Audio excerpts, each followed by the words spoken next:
This is, quite literally, the only college in America where students show up for class every day carrying a sharp axe. The classroom, obviously, is a farm in the fields of Craftsbury Common where Sterling students need to think and make decisions like a farmer. Here, all the students work on campus. The whole curriculum at Sterling is geared around environmental studies, and as part of their education, the students have many responsibilities and assignments in the farm, kitchen, dorms, and classrooms. Here, the most popular major is sustainable agriculture. The second most popular major is conservation ecology. There are 6 environmentally oriented majors available to date at the nation's smallest college, which also has a course on the United States agriculture policy. Born and raised in this town, Tim Patterson works at Sterling College.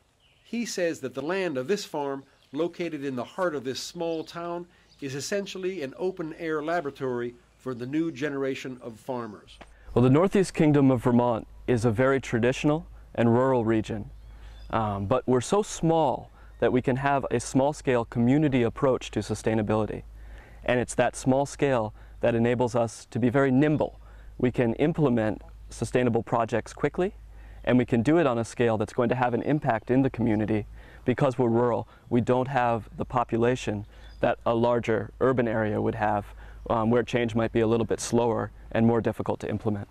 Sterling College is a 4-year liberal arts college which has a year-round educational program. This unique schedule makes the college more affordable for students, allowing them to obtain a degree in 3 years. The schedule is ideal for students enrolled in the Sustainable Agriculture program because they can fully understand the year-round cycle of farm life. Molly Sire enrolled in Sterling College. In 2 years, she'll be a farmer who possesses the education and tools necessary to work the land in a sustainable fashion. Pretty much everything that we do here at Sterling depends on how people work. And so since everybody's here to work and to learn, it really makes things run really smoothly. Sire says that today, more consumers are asking questions about the source of their food and asking for locally grown produce and high-quality, organically grown fresh food. Because everybody is using their land and using it in a way that supports their families and supports other families in the neighboring areas. Benjamin Brown is a second-year student. Well, it's very hands-on compared to a lot of the other colleges that I looked at. You get a lot of experience out in the field. You get to use your hands. You learn in the classroom, and then you get to go out and experience what you learned. In the gardening classes, we're not just sitting there learning about the different kinds of vegetables. We're actually in the field planting the vegetables, dealing with the weeds and the pests and diseases that happen, and kind of learning in the field. Brown says that this year, within the college's new farm-to-table program, 25% of the food that the students grow and harvest will be delivered to the kitchen for use in the dining hall. Here, students also prepare and cook their own food. The college does not contract with a food service provider.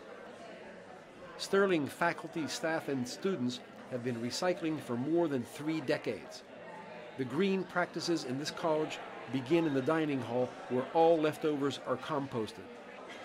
About 20,000 pounds of food scraps are composted each year. The dining hall does not use disposable dishes or trays. Sierra LaCroix wanted to learn about draft horses and rural agriculture. Sterling has classes entitled Draft Horse 1 and Draft Horse 2. We start at 6:30 every morning with feeding. They get a little break, and then it's harnessing up, warming up. Then we come out to the gardens, and we'll cultivate or plant, working all morning. Then they get a break for lunch, and it's the same thing again all afternoon. Teaching students and also teaching the horses what they need to do in the gardens. And then it's dinner time for them. LaCroix says that the college really also teaches you, composts 40 to 50 tons of that manure because annually. you have to take care of them. In this rural community, the students dry their laundry on outdoor clotheslines. Energy saving is kind of policy here. The college, adds LaCroix, evidently is reducing its carbon footprint. In 2010, Sterling introduced these solar and wind-powered barns to educate its students about clean, renewable energy in an effort to make its green fields more green and sustainable. Great. Well, Sterling College combines both practical applications of green technology and philosophy with classroom learning and liberal arts and the environmental humanities. Many of these students will become farmers, actually. Some will go into policy. Some will become teachers. They go into many different fields, but the wonderful thing about a program grounded in sustainability is that it is applicable to a broad range of careers.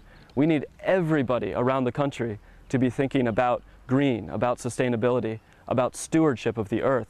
And so in many different careers, they can have a real impact and start to make that shift towards a more sustainable system. Although the college may be small, it is big in the green arena.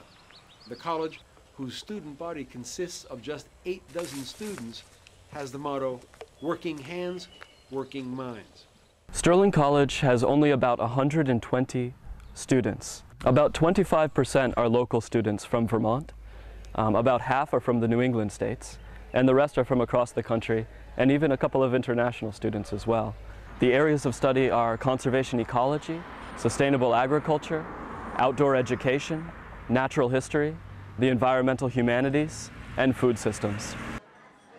Every year, 15 to 20 students graduate, becoming not only the next generation of farmers, but also educated workers who can lead the nation's food and agriculture industries in a sustainable direction.